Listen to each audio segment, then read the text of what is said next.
ভরা মরশুমে তিস্তার ভয়ঙ্কর রূপ দেখার জন্য ১০ নম্বর জাতীয় সড়ক ধরে সিকিম যেতে হবে।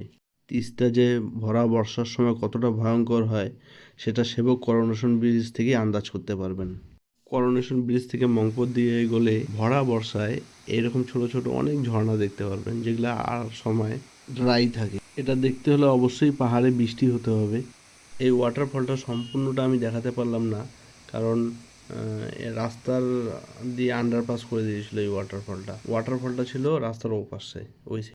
আপনারা যদি এরকম ধরনের কোনো বন্য প্রাণীকে বনের মধ্যে দেখেন, সে যতই নিরীহ হোক বা যতই হিংস্র হোক বা যতই সুন্দর হোক, এদের আপনারা উপকারও করতে যাবেন না, আবার ক্ষতিও করতে যাবেন না।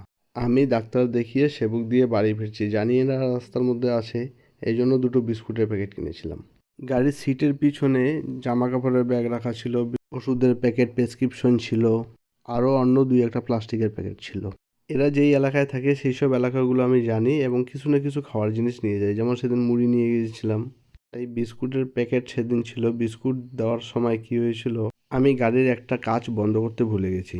ওইদিকে ওদেরকে বিস্কুট খাওয়াচ্ছি, এমন সময়ে ওদের একটা লিডার গাড়ির ভিতরে ঢুকে ওষুধের পোটলা নিয়ে পালানোর চেষ্টা করছিল। গাড়ির ভিতরে বসে থাকা আমার শাশুড়ি কোনোভাবে টান দিয়ে সেটা